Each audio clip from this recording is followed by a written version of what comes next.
विहितं अविहितं वा सर्वमेतच्छमस्व। जय जय करुणावदे श्री महादेव शंभो। न जानामि योगं जपं नैव पूजा। त्वं सदा सर्वदा सम्मुखोऽम्यं जराजन्मदुःखतातप्यमानं प्रभो पाहि आपन्नमामि स शम्भो। नमामि स शम्भो शंभो। शिव समान दाता नहीं, हार लज्जा मोरी राखियो शरण पड़े तिहार। बोलो शंकर भगवान उमापति महादेव की जय। वृंदावन बिहारी लाल नमः। पार्वती पतये हर हर।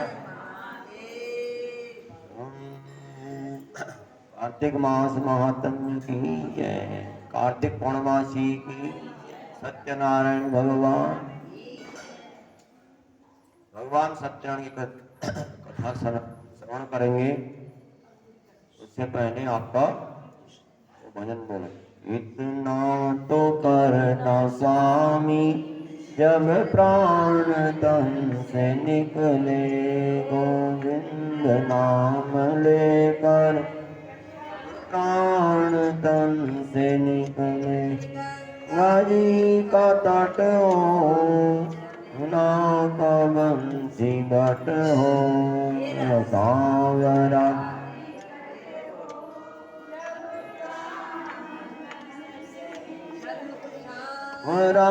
निकट हो।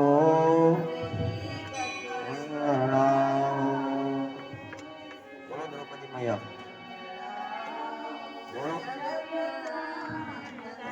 से निकले।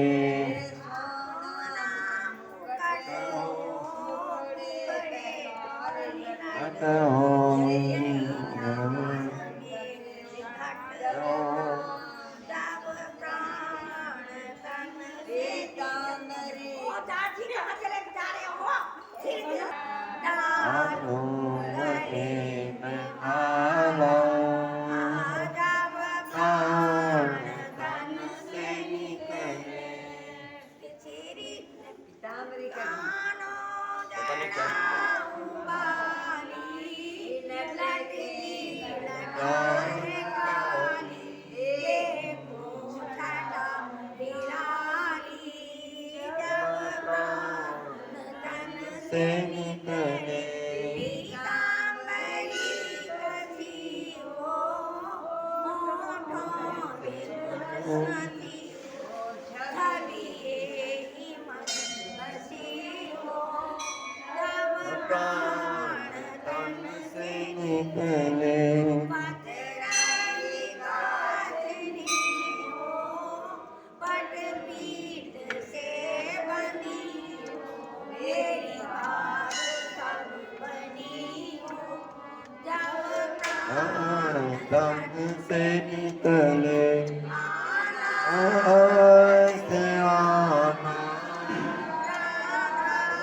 साथ लाना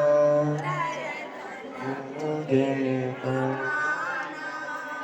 जब प्राण तन से निकले।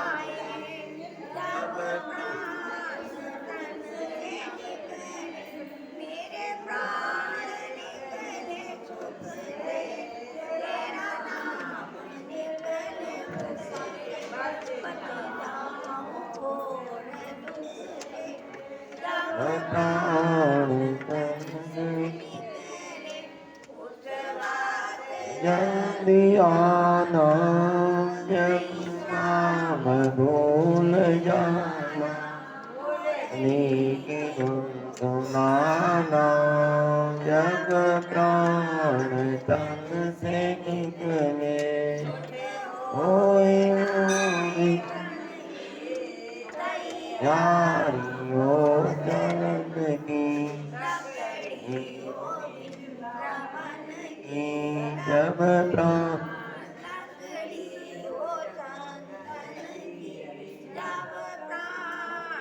तन से निकले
सत्य दरबार की जय सत्य सनातन धर्म की जय सजिया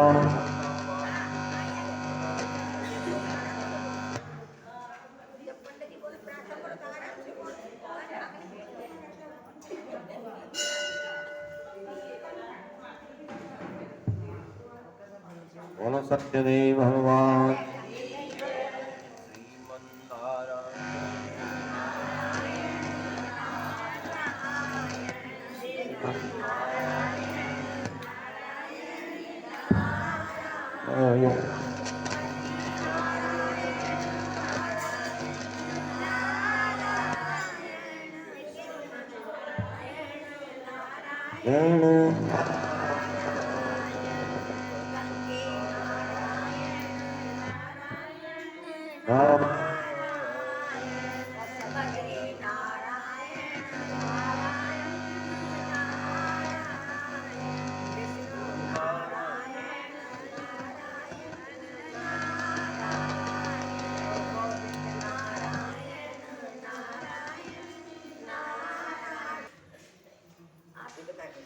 सत्यदेव भगवान की जय श्रीमन नारायण नारायण नारायण भगवान नारायण हरि नारायण नारायण नारायण श्रीमन नारायण नारायण तो लक्ष्मी नारायण भगवान कार्तिक पौर्णमासी गंगा स्नान विशेष फल कार्तिक पौर्णमासी की कथा श्रवण करिए सत्यनारायण भगवान की कहते हैं कि सत्यनारायण की जब सौनकादि 88,000 ऋषि मुनि लोग इकट्ठा होते हैं नैमिषारण्य तीर्थ में और कलयुग के लोगों को देख करके कि बड़े अभागे हैं, बड़े दुखी हैं, बड़े पापी हैं, उनके कल्याण करने के लिए सत्र करते रहते हैं यज्ञ। एक बार नैमिषारण्य तीर्थ में 88,000 ऋषि मुनियों ने श्री सूर्य से कहा, सूर्य से पूछा कि किम वर्तम बा मनसे तपम, कौन सा व्रत है जो मनुष्य के कल्याण करने वाला है, मनोवांछित फलों को देने वाला कोई व्रत बताइए। तो सूर्य कहते हैं कि नारद नैव संतुष्टो भगवान कमलापति। सूर्य ऋषियों से कहते हैं, ऋषियों आप जो प्रश्न मेरे से कर रहे हैं, ये प्रश्न भगवान से नारद जी ने भी किया था कलयुग के कल्याण के लिए, लोगों के कल्याण के लिए। और आपने भी प्रश्न किया है बहुत बढ़िया, सबके कल्याण के लिए, सबका कल्याण होना चाहिए तभी सही होता है। तो सबके कल्याण के लिए जो प्रश्न किया है, ये प्रश्न नारद जी ने भी भगवान से किया था। कहते हैं कि एकदा नारदो योगी प्राणग्रह कांक्षया पर्यटनम विविधान लोकान मृत्युलोकम उपागतः। नारद जी जो है भ्रमण करते हुए जब इस पृथ्वी पर पहुंचते हैं तो देखते हैं कि सभी लोग परेशान हैं, अपने कर्मों का फल भोग रहे हैं। पूर्व जन्म के कर्मों का फल भोगना पड़ता है, अवश्य में भोक्तव्य कर्तव्य कराम सुबह सुबह। पूर्व जन्म के कर्मों का फल ही हम भोगने के लिए आए हैं मनुष्य जन्म में,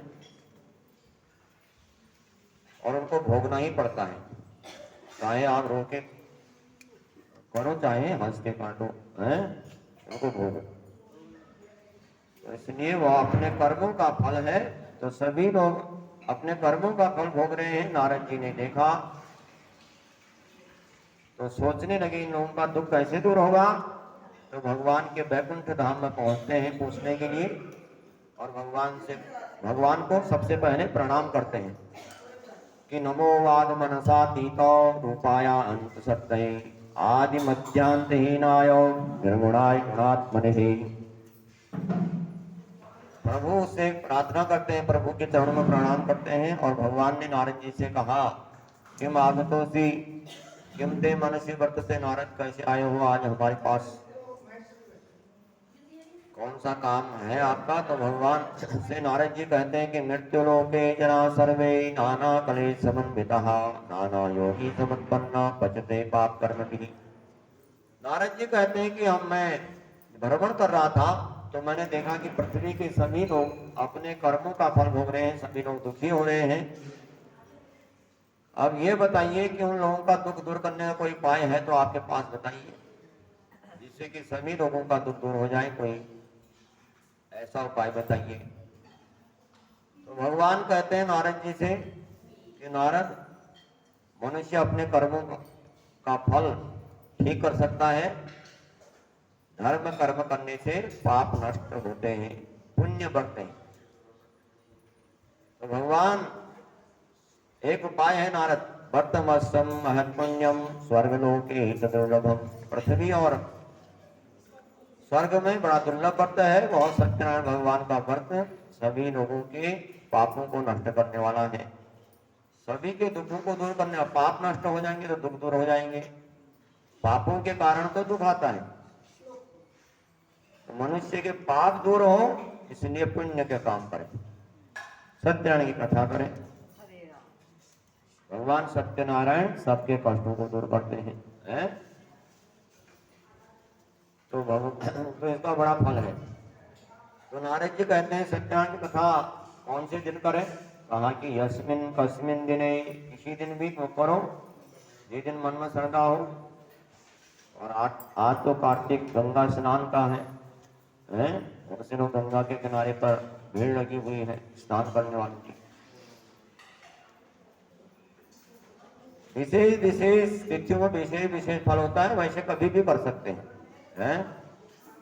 तो कहते हैं कि किसी भी दिन कर लो सत्यनारायण की कथा, अपने इष्ट मित्र बंधु बांधवों को बुला करके भगवान का पूजन करें, और उसके बाद आटे का जो बनाया हुआ चूर्ण है इसमें चीनी आदि मिली होती है, उसको भगवान को भोग लगा करके भगवान को पंचामृत से स्नान कराएं,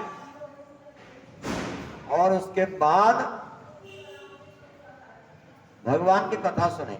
और भगवान की कथा सुनने के बाद भगवान की आरती, भगवान का भजन और भगवान का प्रसाद लेकर के अपने घर जाएंगे।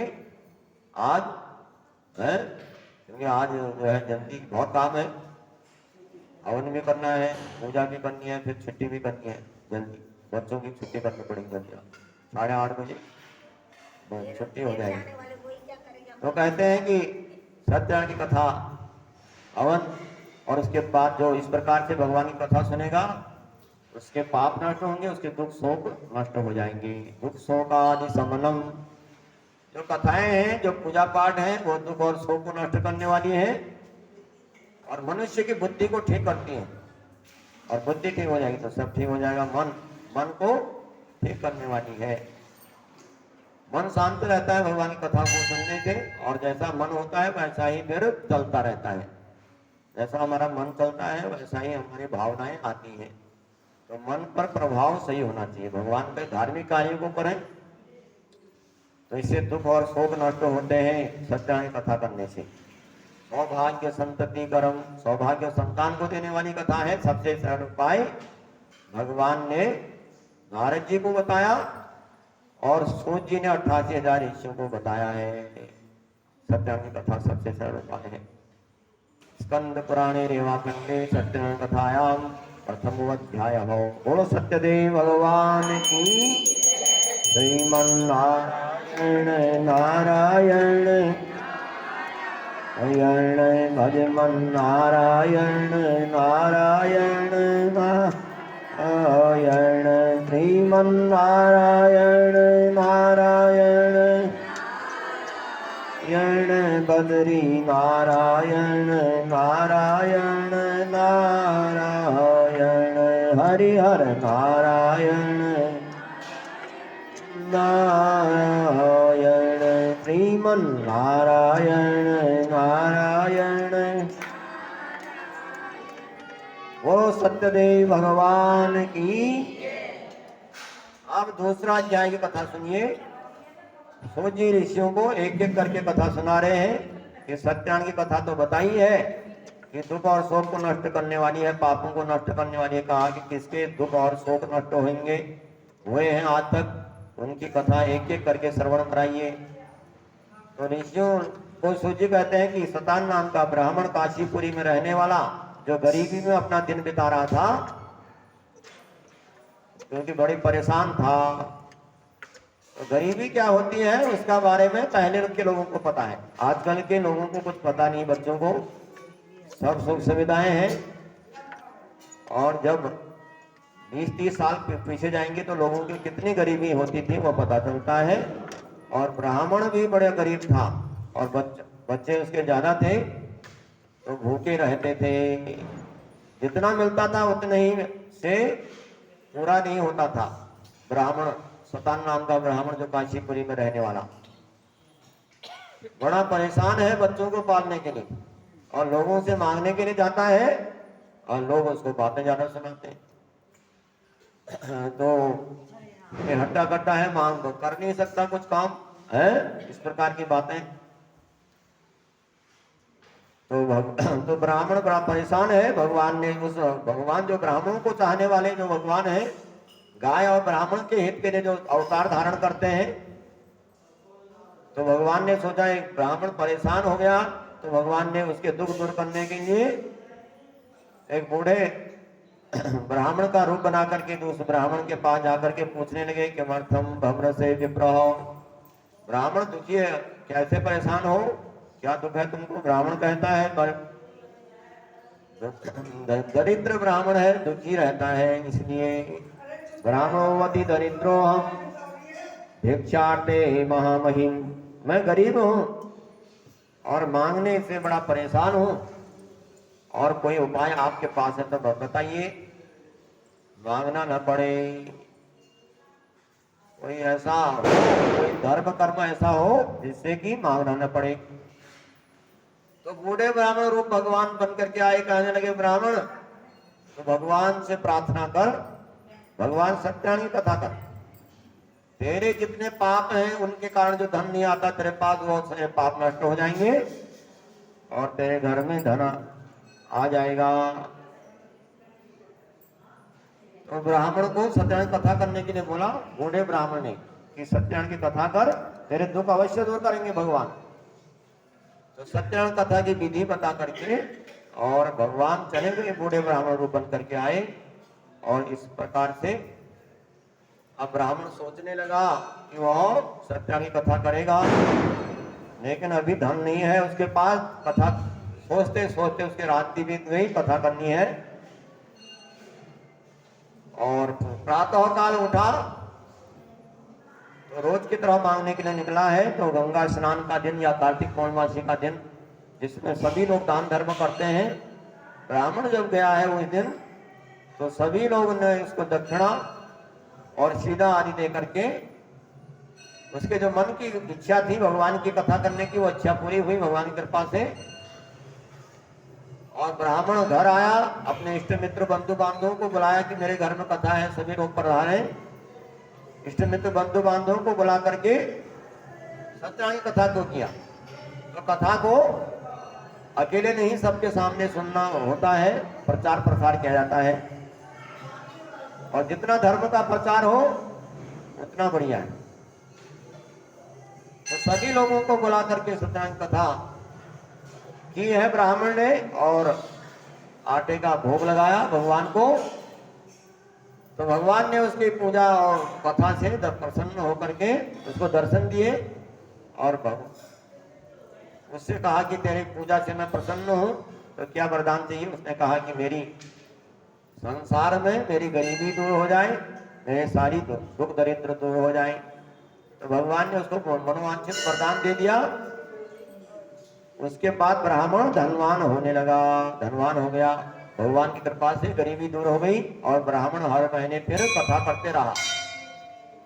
धार्मिक ब्राह्मण था, धन के अभाव में धर्म भी नहीं होते। अब धन आ गया तो धर्म करने लगा।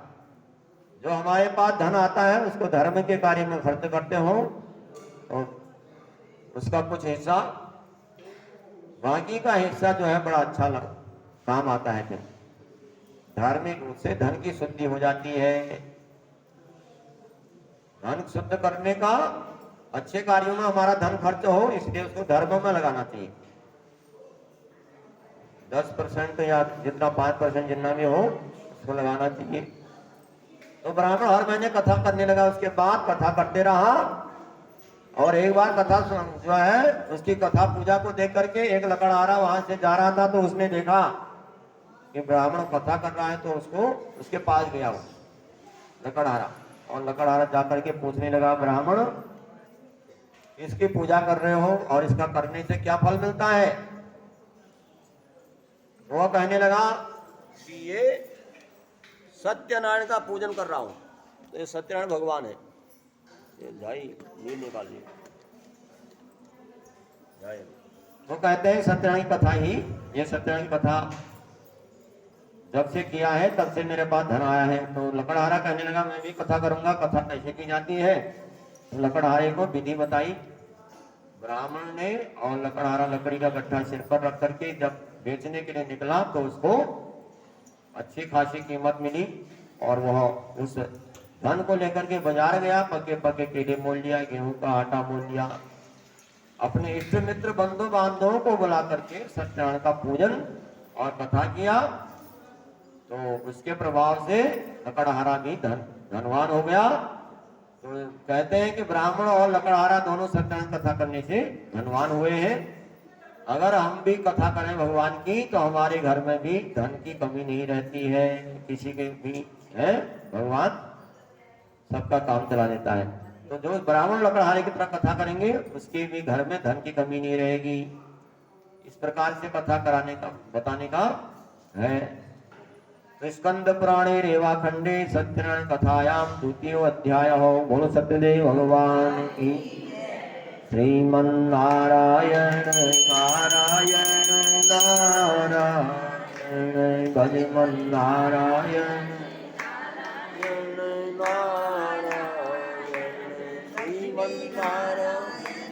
नारायण नारायण सत्यनारायण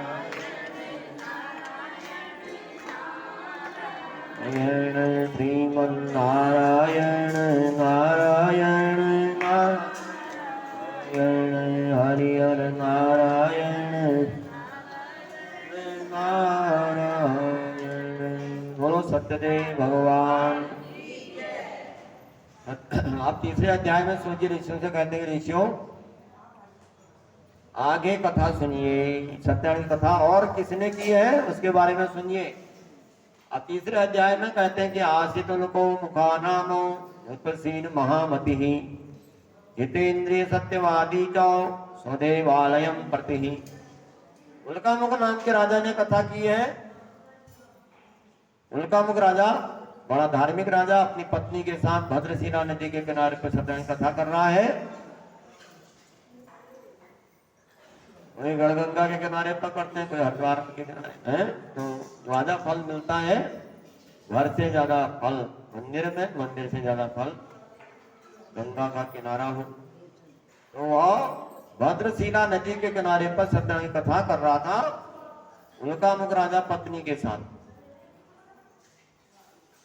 तो एक साधु नाम का वैश्य आया, उसने देखा कि राजा पूजा कर रहा है, तो पूछने लगा कि मदम कुरु से राजन भक्ति युक्तेन जैसा राजन, आप किसकी पूजा कर रहे हैं और इस पूजन करने का आपका मतलब क्या है? आपकी कौन सी इच्छा रह गई जिससे कि आप पूजन करते हो भगवान का? आप तो सब भगवान ने आपको दिया है, तो आप किसकी पूजा कर रहे हैं?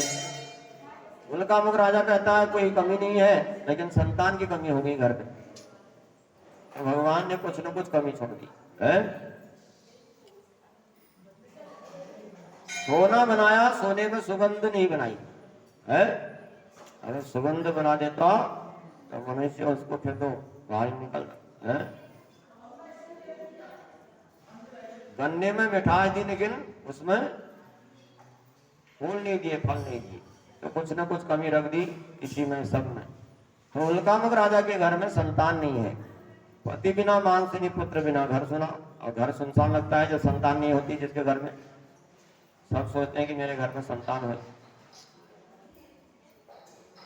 तो संतान के लिए, प्राप्ति के लिए सत्यनारायण कथा कर रहे थे, तो कहा कि सत्यनारायण कथा कर रहा हूँ संतान प्राप्ति के लिए।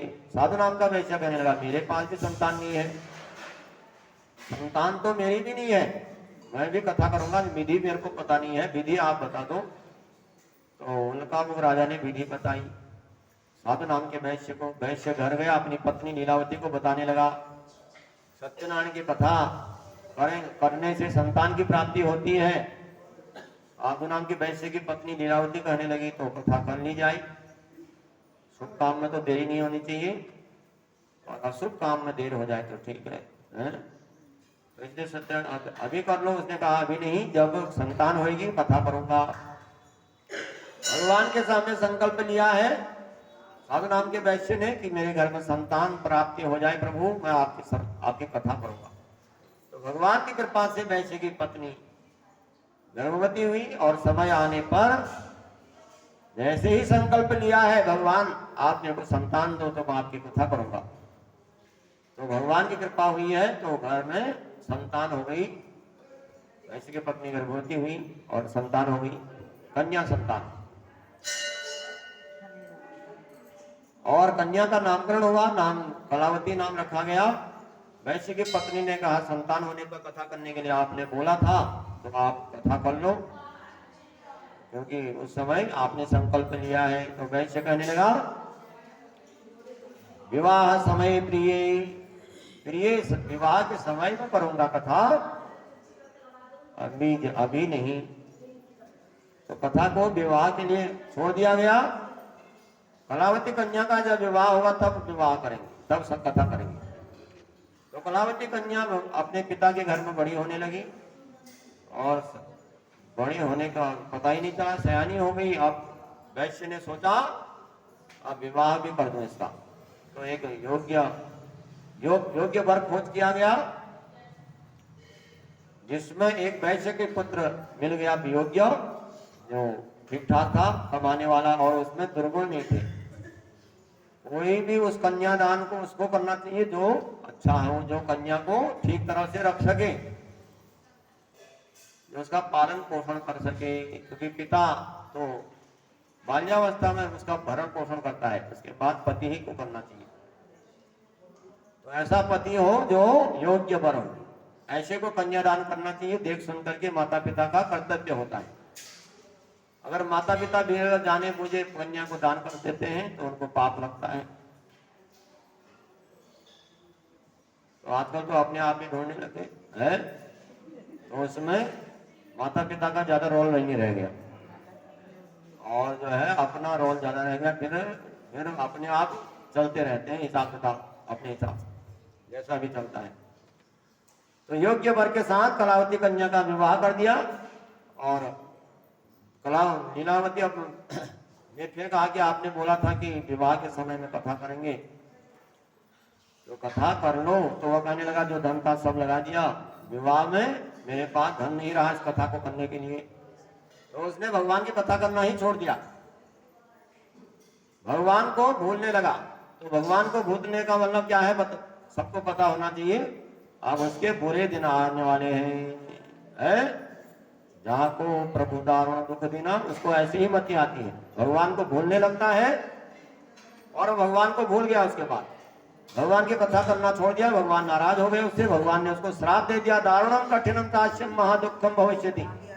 ब्राह्मण बड़ा भारी दुख है, वो राजा को जो है वैश्य को श्राप दे दिया, दारुणम कठिनम दाश्यम, बड़ा दुख, बड़ा भारी दुख आएगा तेरे को, क्योंकि भगवान को भूल गया है तू।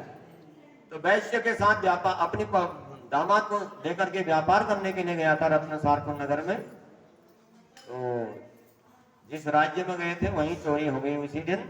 रत्नसारपुर नगर के राजा चंद्रकेतु थे, चंद्रकेतु राजा ने उनको जेल में डाल दिया। वैश्य और दामाद जेल में पड़ गए और कलावती लीलावती भूखे रहने लगी, क्योंकि कथा उस समय की है जब आदमी कमाता था और गृहस्थी का कार्य करता। तो आजकल तो सभी कमाते हैं, सभी का वो होता है, लेकिन कमाने से कभी पूरा नहीं होता। कितना धन चाहिए मनुष्य को, मनुष्य की खोपड़ी भरती नहीं है, ये भरने वाला नहीं है। तो भगवान तो उस समय कलावती लीलावती भूखे रहने लगे, क्योंकि कमाने वाले जेल में डाल दिए गए, क्योंकि भगवान की कथा करना ही छोड़ दिया उन्होंने। और कई दिनों तक भूखे रह जाते हैं कलावती लीलावती। जब एक जोर की भूख लगी, 4-5 दिन हो गए भूखे प्यासे, तो कलावती कन्या ने जब सभी के घरों में गई भोजन मांगने के लिए, तो भोजन तो कोई देने वाला नहीं, लेकिन उसको कथा जरूर मिल गई। जो कथा उसके कान में पड़ी कि भगवान सत्यनारायण सबके कष्टों को दूर करते हैं। भगवान की कथा सुनने से मनुष्य के दुख नहीं आते, मनुष्य के कष्ट दूर हो जाते।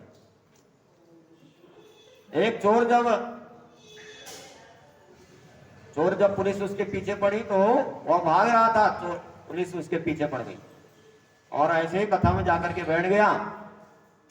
तो उसने वहां सुना कि भगवान दुर्गति नहीं होती है जो कथा सुनते हैं, तो उसने देखा कि वहां पर कथा में सुना कि भगवान के जो है पैर जमीन पर नहीं लगते हैं और अनिमेष होते हैं, भगवान के पलकें नहीं झपकती। तो इतने कथा सुनी और फिर पुलिस वालों को देखा नहीं तो भाग गया उसके बाद। और पुलिस वालों ने देखा कि ये तो पकड़ में नहीं आ रहा है, और किसी ने बन रहा है कि चोर तो काली का भक्त है भैया, काली बन करके जाओगे तो पकड़ा जाएगा है। तो वह पुलिस वाला काली बन करके गया और काली वो काली का भगत था। उसने कहा, काली माँ ने कहा, मैं तेरे जो पाप किए हैं, तूने कितनी चोरी की है बता दे, सब तेरे पापों का प्रायश्चित हो जाएगा। तो उस चोर ने कहा कि आज बता देता हूं, क्योंकि बहुत चोरी की है मैंने। लेकिन दूसरे क्षण में देखा कि इसके तो पैर नीचे लग रहे हैं और इसकी पलकें झपक रही है। तो ये तो कोई भगवान, ये काली नहीं है, ये कोई ठग है, ठग रहा है। तो भगवान की कथा सुनी थी उसने कि भगवान के पलक नहीं झपकते, पैर नहीं लगते हैं, तो दुर्गति से दूर कर दिया भगवान की कथा ने, नहीं तो उसको बहुत मार पड़ने वाली थी। भगवान की कथा दुर्गति को दूर करती है। तो कथा में उसने सुना कि भगवान सत्यनारायण सबके दुख दूर करते हैं। तो सत्यनारायण की कथा कलावती ने अपने घर आई, अपनी माँ से कहने लगी, माँ सत्यनारायण कथा करने से सबके दुख दूर हो जाते हैं। उसने कहा कि हमारे बराबर कष्ट किसको होगा जिसके पास खाने के पीने के साधन ही नहीं है, घर में अन्न ही नहीं है, घर में बिल्कुल दाना नहीं है खाने के लिए। निगर अन्न के मनुष्य के प्राण कैसे रह सकते हैं। तो हम भी भगवान की कथा करेंगे। तो कलावती लीलावती ने भगवान की कथा, भगवान सत्यनारायण की कथा शुरू की, और इधर भगवान ने उस कथा के प्रभाव से चंद्रकेतु राजा को स्वप्न में कहा कि वैश्य और दामाद को तुमने जो बंद कर रखा है, इनको छोड़ देना, नहीं छोड़ेगा मैं तेरा राज्य को नष्ट कर दूंगा। तो सत्यनारायण की कथा, सत्यनारायण के प्रभाव से भगवान ने कहा। इसके बाद जो है चंद्रकेतु राजा ने स्वप्न की बात जो है लोगों से पूछी। और कलयुग में अगर भगवान के दर्शन हो जाए, आपको स्वप्न में दर्शन हो जाए, प्रत्यक्ष दर्शन होने तो किसी को होने नहीं है, लेकिन स्वप्न में दर्शन हो जाए तो इसके मतलब बढ़िया चल रहा है हमारा भजन, हमारा भजन ठीक ठाक चल रहा है। अगर बुरे बुरे स्वप्न आ रहे हैं तो हम लोग गड़बड़ कर रहे हैं, कुछ भगवान का भजन नहीं कर रहे हैं। तो कलयुग में जो है स्वप्न का दर्शन भी प्रत्यक्ष फल देता है, पूरा फल मिलता है उसका। तो स्वप्न में भगवान ने कहा कि इनको छोड़ देना, नहीं तो मैं तेरे राज्य को नष्ट कर दूंगा। तो सबसे पूछा गया, सभी लोगों ने कहा स्वप्न की बातें सही होती है, भगवान के दर्शन होना, नदियों का दर्शन होना। अगर आपको कभी मुर्दे के दर्शन हो जाए सुबह सुबह है मरने वाले के, और आप कहीं पर या तो उसमें जा रहे हैं शुभ काम के लिए, तो आप समझिए कि काम होने वाला है? काम जल्दी बन जाएगा। कुछ ऐसे फल हैं जिनके दर्शन करना हुआ था। आप शादी विवाह देखना अच्छा नहीं माना गया है, तो उसमें स्वप्न के फल बताए गए हैं। तो स्वप्न में भगवान का दर्शन हुआ है, स्वप्न का दर्शन बहुत बढ़िया है। और उसके कहने के अनुसार सबको छोड़ दिया गया, वैश्य दामाद को, स्वप्न में जो भगवान ने कहा था। और वैश्य दामाद से कहा अपने घर जाइए, और उनको मीठे वचनों से संतुष्ट किया गया। तो मीठे वचन ही जो मनुष्य को वश में करने वाले होते हैं। आप लोग भी अपने घर में मीठे वचनों का प्रयोग करें, घर ठीक ठाक चले है। वाणी ऐसी बोलिए मन का आपाक होए, औरों को शीतल करें, जैसे अपने लिए वचन चाहिए वैसे ही सबके लिए प्रयोग करना चाहिए। तो वाणी का प्रयोग घर में ठीक ठाक होना चाहिए, जिससे कि सब लोग बस में बने रहते हैं। वशीकरण मंत्र होता है अच्छा बोलना। हमारे मुख से कोई ऐसी वाणी न निकले जो बुरा लगे किसी को, और जो वाणी निकल जाती है उसका घाव कभी भरता नहीं। और द्रौपदी ने तो महाभारत छेड़ दिया था पूरे शब्दों से कि अंधे के बच्चे अंधे होते हैं। कोई लाठी से मारे तो उसका तो बोल सकता है, लेकिन बाणों की मार कोई बोल नहीं सकता। इसलिए सोच समझ करके बोलना चाहिए, अच्छा बोलना चाहिए, जिससे अच्छा लगता हो। और मनुष्य क्या, वही आचरण बताता है। मनुष्य कितने लायक है, कितना बढ़िया आदमी है, उसके बारे में उसको उसके वचनों से जाना जा सकता है कितना बढ़िया है। सबसे प्रेम से बोलना है, मतलब बढ़िया आदमी है। और गुस्से में रहता है, इसके मतलब आदमी अच्छा नहीं है, बेकार है। ये नरक से आया हुआ प्राणी है। जो नरक से आए हुए प्राणी है वो हर समय क्रोध में भरे रहते हैं, अभिमानी होते हैं। जो स्वर्ग से आए हुए प्राणी है वो अच्छा अच्छा बोलते हैं, सबका कल्याण चाहते हैं। तो स्वर्ग और नरक से आए हुए प्राणियों का यही तो पता चल सकता है कि कौन से स्वर्ग से आया है, कोई नरक से आया है। कुछ लोग ऐसे होते हैं जिनको मर जाता है तो उसके जाने पर बहुत लोग रोते हैं, और कुछ लोग ऐसे होते हैं जिनके जाने पर खुश होते हैं कि अच्छा हुआ, बुरा आदमी चले गया है। तो मनुष्य को अच्छे लोगों के अच्छा साथ रहना चाहिए, और ऐसे ही वाणी का प्रयोग होता है। तो वाणी का प्रयोग किया गया, आपने घर जाइए, वैश्य दामाद को छोड़ दिया गया। वैश्य दामाद अपने घर की ओर प्रस्थान करने लगे। स्कंद पुराणे रेवाखंडे सत्य कथायाम तृतीय अध्याय बोल सत्यदेव भगवान की श्रीमन्नारायण नारायण भजमन नारायण नारायण लक्ष्मी नारायण नारायण श्रीमन्नारायण नारायण नारायण हरि हर नारायण नारायण। वो लक्ष्मी नारायण भगवान। अब आगे कथा सुनाते हैं सूर्य ऋषियों को। ऋषियों, जब वैश्य दामाद को छोड़ दिया गया, वैश्य दामाद घर की ओर जाने लगे। अब वैश्य जो है जीवन में जिसका स्वभाव जैसा है वैसा रहता है। तो वैश्य झूठ बोलने वाला था, भगवान की कथा करने के लिए उसने कितनी बार भगवान को ठग दिया कि अब करूंगा तब करूंगा, कथा नहीं करी, जेल में चले गया और जेल में रह करके आया। तो भगवान ने आज परीक्षा लेने की सोच विचार किया, अब तो ये सुधर गया होगा क्योंकि ये जेल में रह करके आया। अब भगवान ने दंडी स्वामी का रूप बनाया, सन्यासी का रूप बना करके वैश्य के पास चले गए। वैश्य गाँव में क्या है, वैश्य कहने लगा आपका क्या मतलब। कहा कि है तो कुछ दे दो, क्योंकि सब गृहस्थ आश्रम के सहारे रहते हैं, योगी सन्यासी सभी गृहस्थ आश्रम के सहारे रहते हैं, इसलिए गृहस्थ आश्रम को सबसे श्रेष्ठ माना गया। तो हम लोग सन्यासी हैं, कुछ है तो दे दो। तो वह कहने लगा तुम्हारे लेने लायक कुछ नहीं है। क्या है तेरी नाव में। कहा कि इसमें तो ऐसे पत्ते हत्ते से भरा हुआ नाव है, तो सारा माल भरा हुआ था, लेकिन स्वभाव जो था, स्वभाव में गड़बड़ थी, और स्वभाव के कारण मनुष्य परेशान रहता है।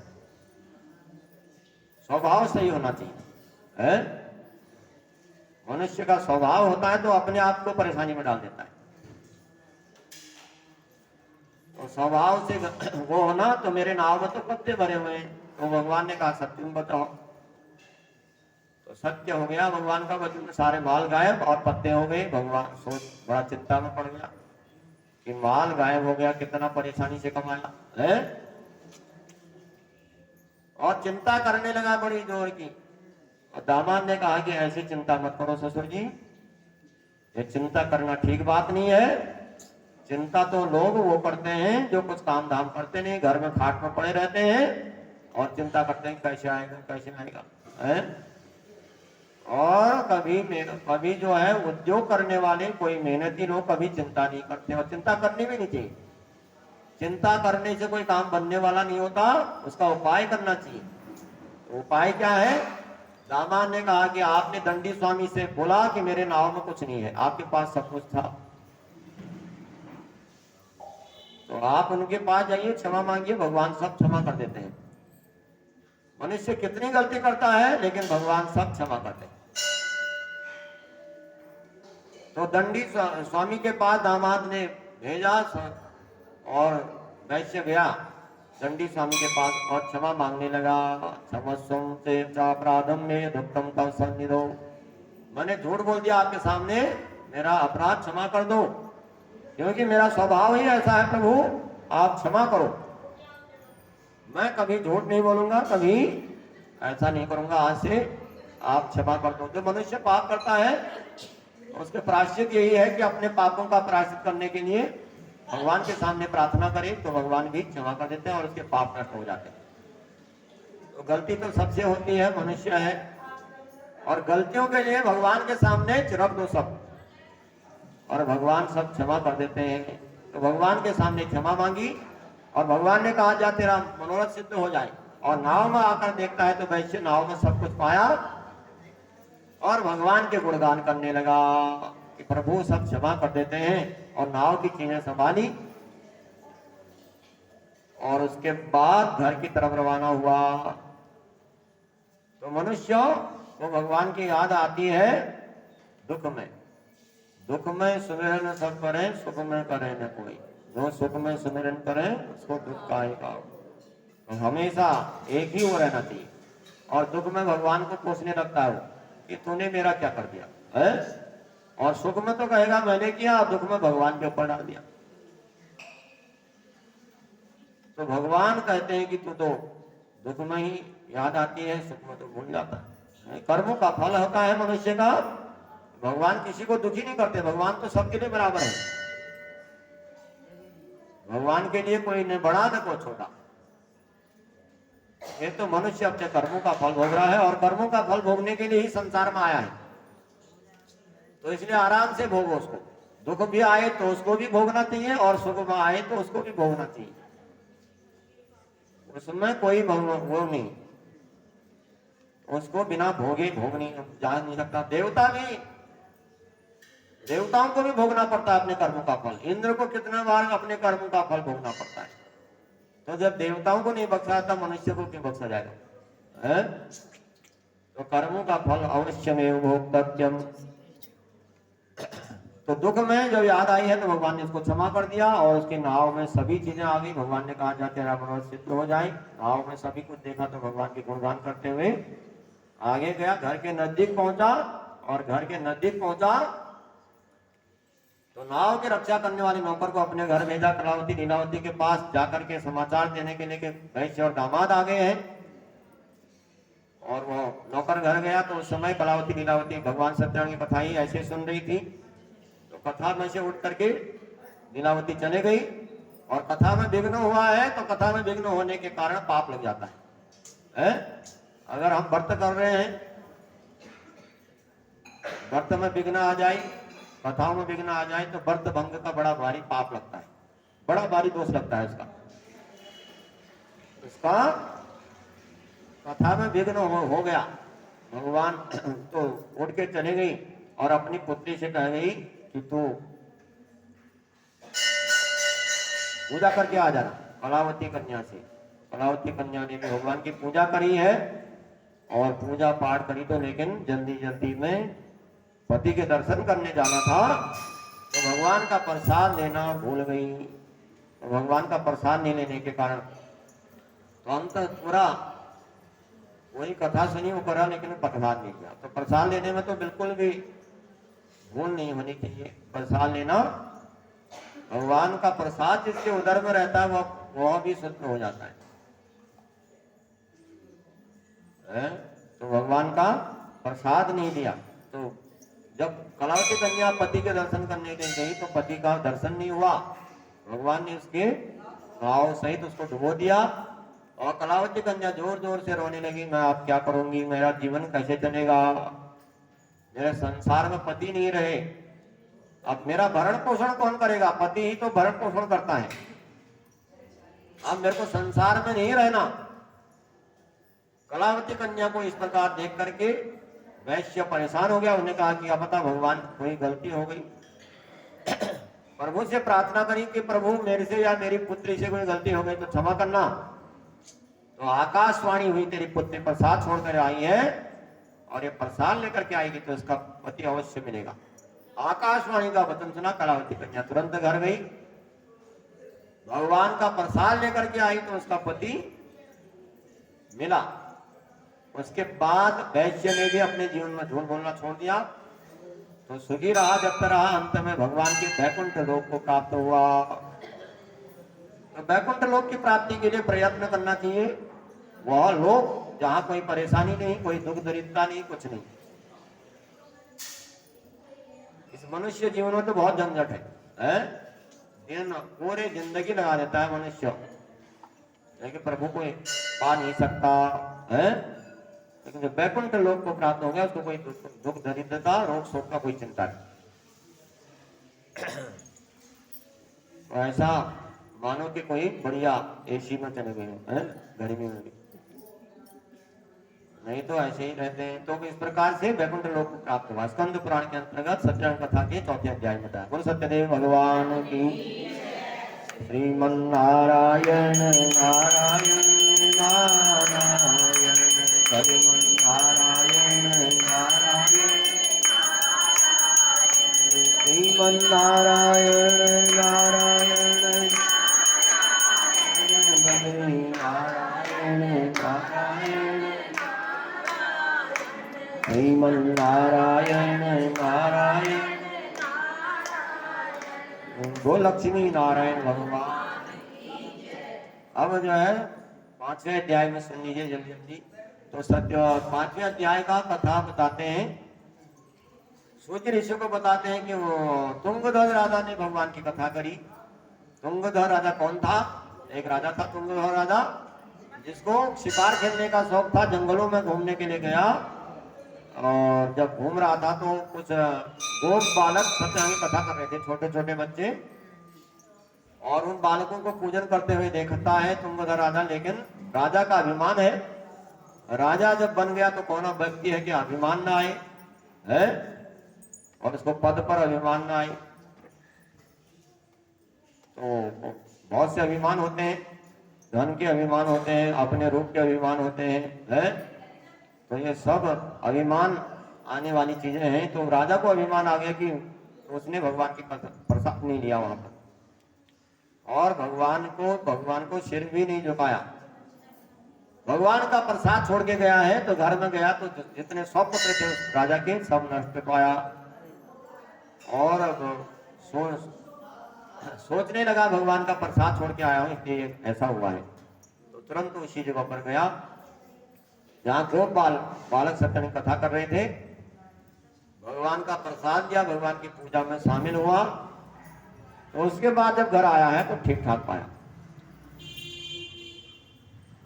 तो सत्यनारायण की कथा है 5 अध्याय में आपको 5 उदाहरण देकर के हमने सत्यनारायण की कथा करने से किसको लाभ हुआ, किसकी परेशानियां दूर हुई, भगवान क्या क्या मनोरथ पूर्ण करते हैं, वह सब बताया।